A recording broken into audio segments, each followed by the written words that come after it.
Hello viewers, আসসালামু আলাইকুম। আজ আমি আপনাদের শীতকালীন শাক পালংয়ের সাথে চিংড়ি রান্না করে দেখাবো। এটা ভীষণ স্বাস্থ্যকর এবং সুস্বাদু একটি রেসিপি। চিংড়ি তো আমাদের প্রত্যেকেরই ভীষণ ভালো লাগে। আর পালং শাক হাড়, ত্বক, চোখের জন্য তো ভীষণ উপকারী। তাছাড়া পালং শাক ওজন কমাতেও সাহায্য করে। আজ পালং শাক রান্নার জন্য ২ আটি শাক নিয়েছি। আটি খুলে এভাবে শাকের মধ্যে থাকা ঘাস আগাছা ফেলে দিলাম।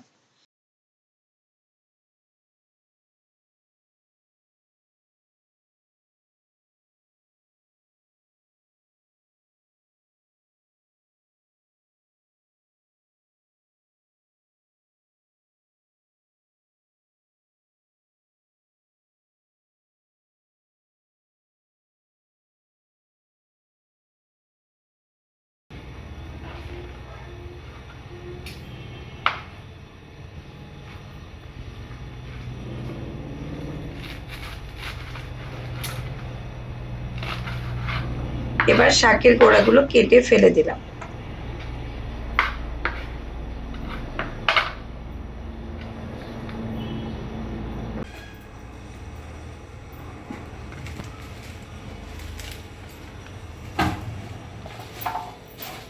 এখন আমি পালং শাক ৪ থেকে ৫ বার ভালো করে পানি দিয়ে ধুয়ে পরিষ্কার করে নিলাম।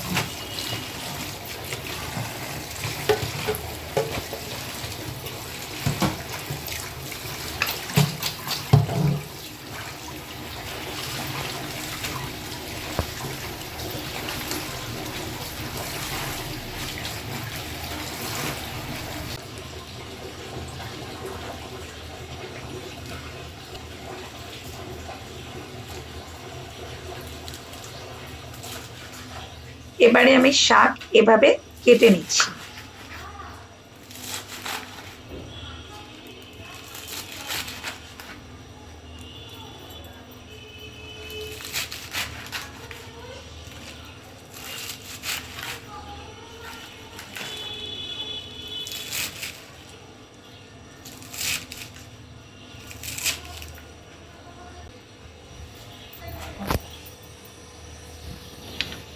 ওদিকে ২৫০ গ্রাম বা ১ পোয়া এই সাইজের চিংড়ি বেছে নিয়েছি, সেগুলোকে ধুয়ে নিচ্ছি।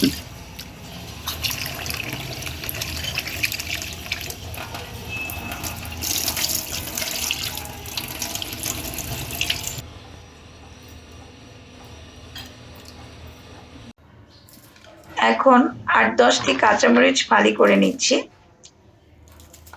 যা রান্নায় ব্যবহার করব।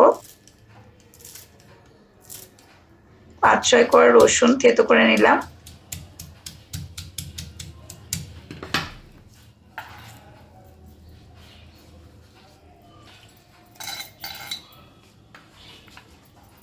তিনটি পেঁয়াজ কুচি করে নিলাম।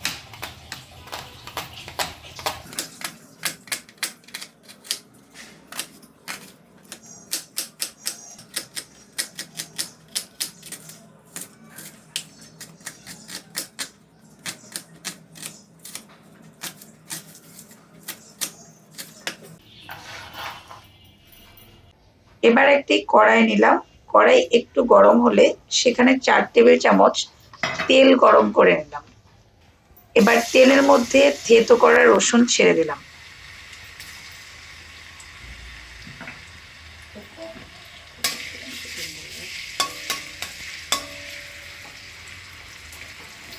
রসুনের খুব সুন্দর ফ্লেভার ছড়ালে পেঁয়াজ কুচি ছেড়ে দিচ্ছি।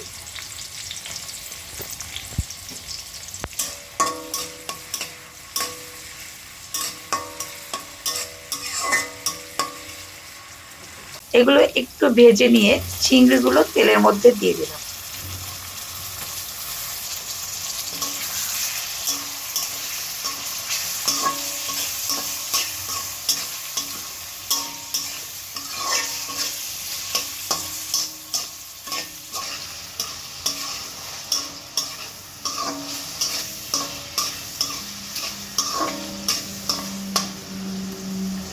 চিংড়ি একটু লাল লাল হলে ৮-১০ ফালি কাটা কাঁচামরিচ দিয়ে দিলাম। তারপরে পালং শাক কড়াইয়ে ঢেলে দিলাম।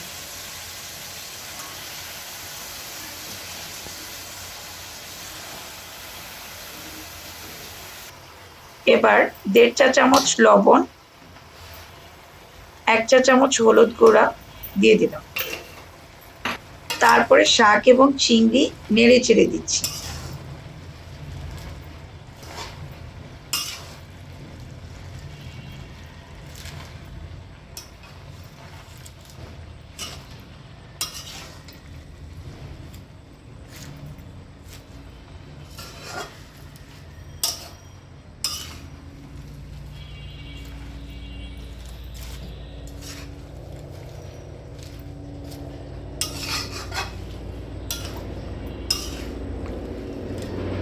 দেখুন ১ থেকে ১.৫ মিনিটের মধ্যেই শাক কেমন কমে এসেছে। এবারে ঢাকনা দিয়ে দিচ্ছি। আঁচটা মাঝারি রেখেছি। ১০ মিনিট পর ফিরলাম। দেখুন শাক কমে এতটুকু হয়ে গেছে এবং প্রচুর পানি বেরিয়েছে। এজন্য শাকে সবসময় লবণটা কম করে দিতে হয় এবং পানি দিতে হয় না।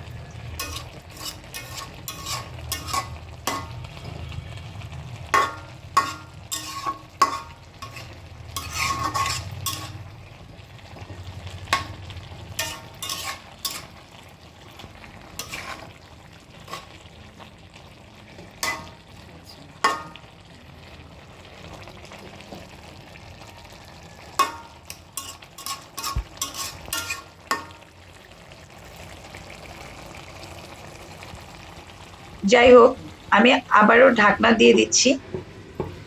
১০ মিনিট পর ঢাকনা খুললাম। দেখুন পানি প্রায় শুকিয়ে গেছে। অল্প অল্প পানি আছে। আমি এরকম অবস্থায় নামিয়ে ফেলছি। আপনারা চাইলে একেবারে শুকনো শুকনো করতে পারেন। দুভাবেই দারুণ স্বাদ লাগে।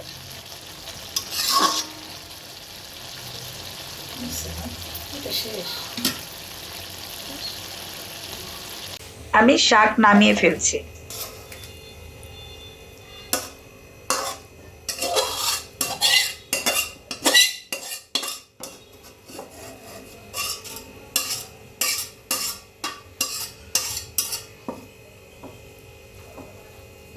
আশা করি আপনাদের রেসিপিটি খুবই সহজ এবং ভালো লেগেছে। ভালো লাগলে প্লিজ আমার চ্যানেলকে সাবস্ক্রাইব করুন ও পাশে থাকা বেল আইকনটি ক্লিক করুন। আর যারা ইতিমধ্যেই সাবস্ক্রাইব করেছেন তাদের অসংখ্য ধন্যবাদ। সবাই ভালো থাকবেন। আল্লাহ হাফেজ।